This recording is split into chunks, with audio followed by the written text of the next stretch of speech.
The afternoon sun hung low over a quiet American neighborhood where brick buildings lined the streets and small shops buzzed with everyday life. It should have been an ordinary day, but suddenly the calm shattered.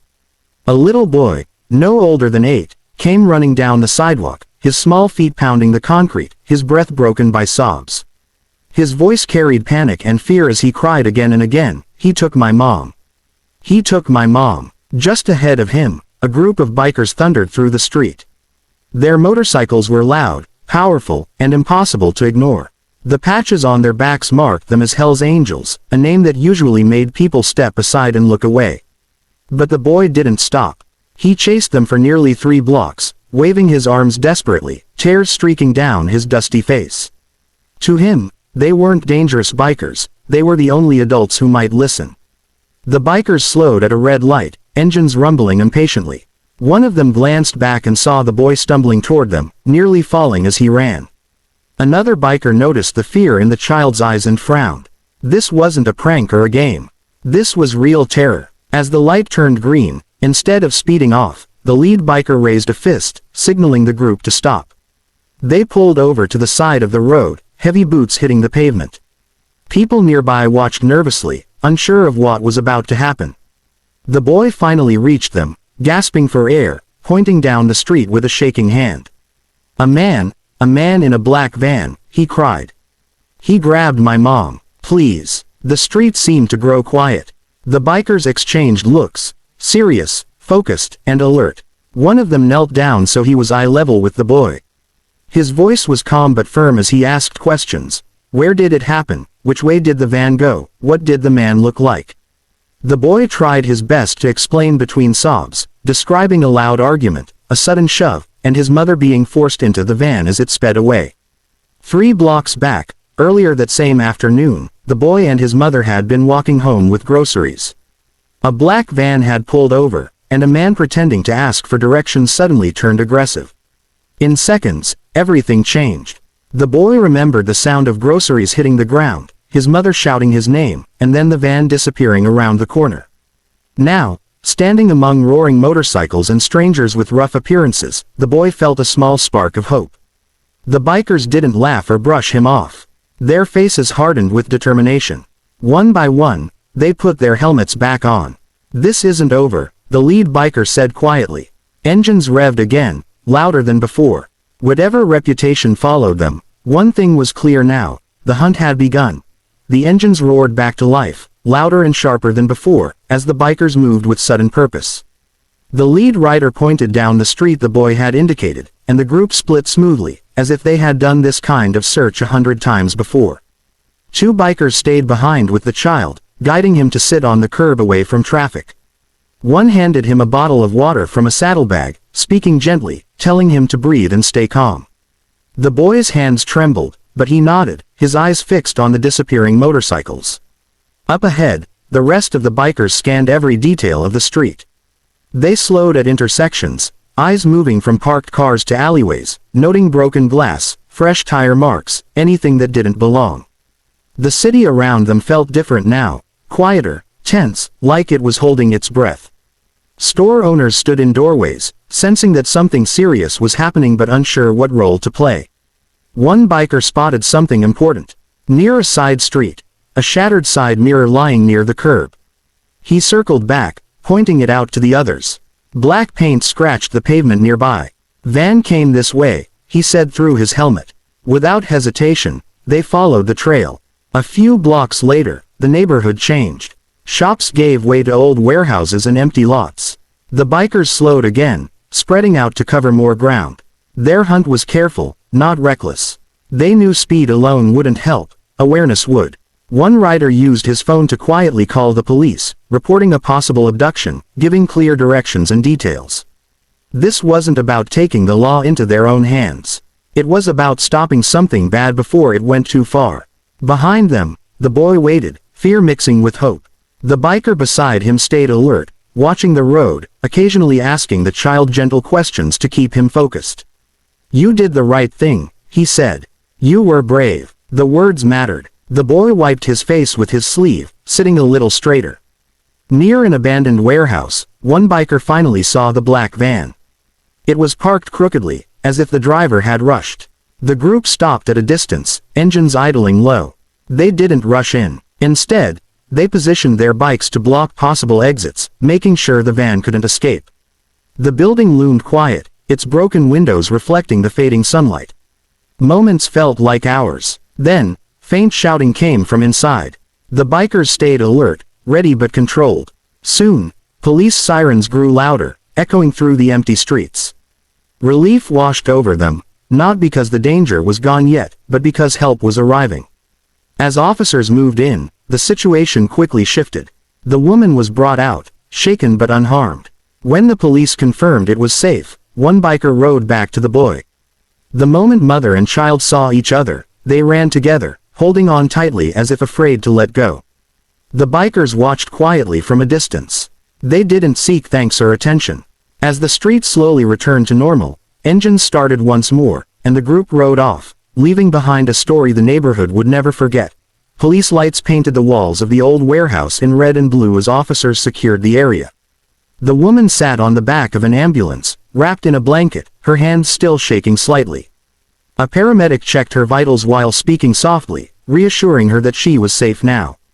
Across the street, the little boy stood close to one of the bikers, watching every movement with wide, anxious eyes, afraid that if he looked away, something bad might happen again. When an officer finally nodded and gave a clear signal, the biker gently guided the boy forward. The moment the child saw his mother clearly, he broke free and ran to her. She opened her arms, pulling him close, holding him as if she could protect him from the whole world just by refusing to let go. Tears flowed freely now, not from fear, but from relief. The sound of sirens faded into the background as that single moment took over the street. An officer approached the bikers, his tone respectful. He thanked them for acting quickly, for calling it in, and for keeping the situation from getting worse. The lead biker removed his helmet, nodding once.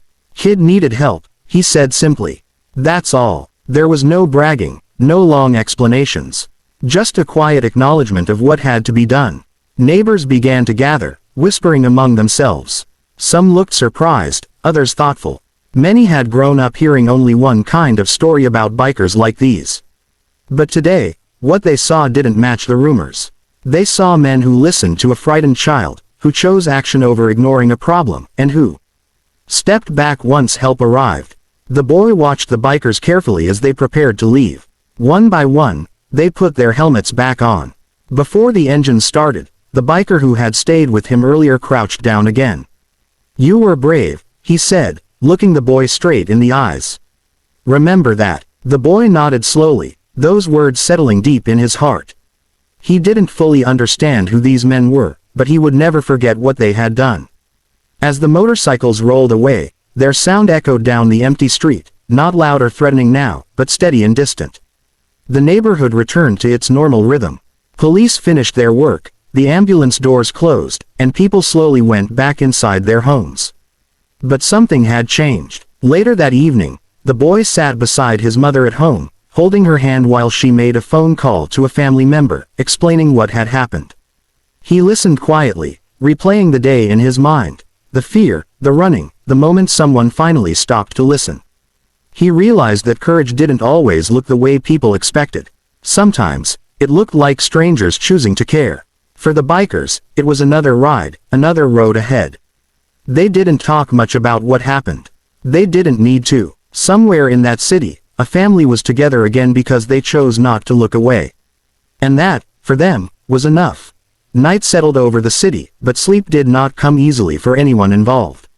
In the small apartment a few miles from the warehouse, the mother sat at the kitchen table with a warm cup of tea between her hands.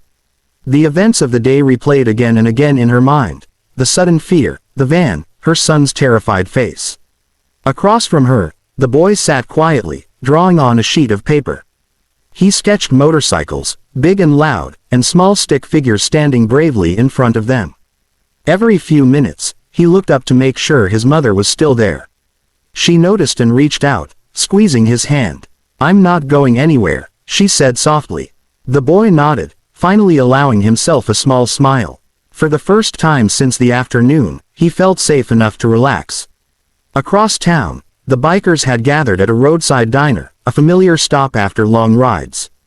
Helmets rested on the table, coffee cups steamed, and the smell of fried food filled the air. The mood was quieter than usual. No jokes, no loud laughter. Just reflection. One of the younger writers finally spoke. "Kid had guts," he said. Heads nodded around the table. They all knew how easy it would have been to keep writing, to pretend they didn't hear him over the engines. The lead biker stared into his coffee. "World's quick to judge," he said. "But today wasn't about who we are to them. It was about who we are to ourselves." No one argued. They finished their drinks, paid the bill, and rode out again, disappearing into the dark highway. The next morning, the story spread through the neighborhood.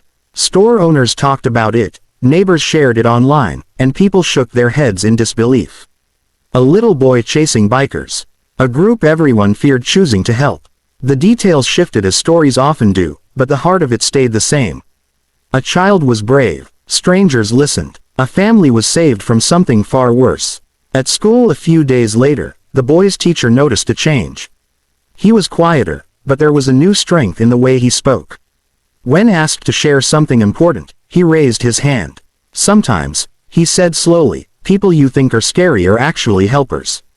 The class went silent. The teacher smiled gently, understanding more than the words alone could say.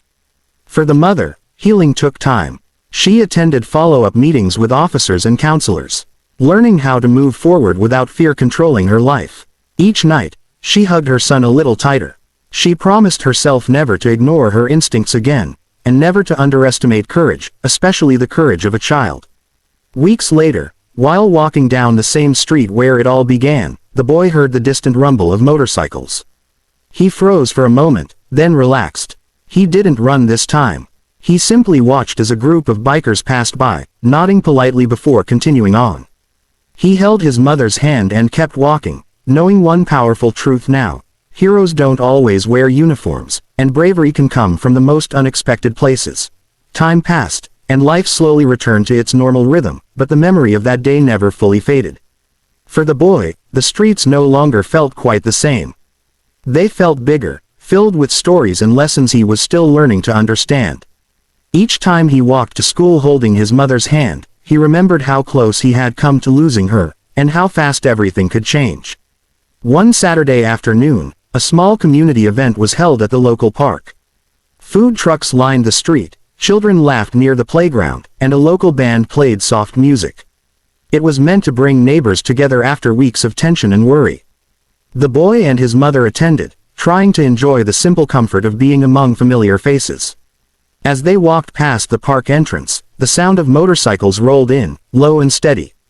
Conversations paused, heads turned. A familiar group of bikers parked their bikes neatly along the curb and removed their helmets. They weren't there to make a statement. They had simply heard about the event and decided to stop by. The boy recognized them instantly. His heart skipped, not with fear, but with excitement.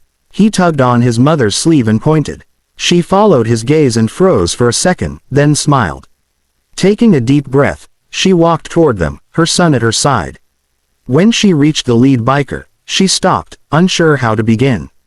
"You saved my life," she said quietly. "And my son's." Her voice trembled, but her eyes were strong. The biker shook his head. "You did that," he replied. "Your kid didn't give up." The boy stepped forward, holding out his drawing, the same one he had made that night at the kitchen table. It showed motorcycles, a small boy, and a woman holding hands. The biker accepted it carefully, as if it were something fragile and valuable. "This means more than you know," he said. Around them, the park relaxed. People watched, then went back to their food and music. The moment wasn't loud or dramatic. It was simple, honest, and real. The bikers stayed for a while, talking to locals, answering curious questions, and then, just as quietly, prepared to leave. Before putting on his helmet, one biker looked at the boy and gave him a small salute. The boy stood a little taller and returned it, smiling. As the engine started and the bikes rolled away, the sound blended into the day like any other noise, no longer frightening, just part of the world. That evening, as the sun set, the boy and his mother walked home together. The city lights flickered on, and the streets felt calm.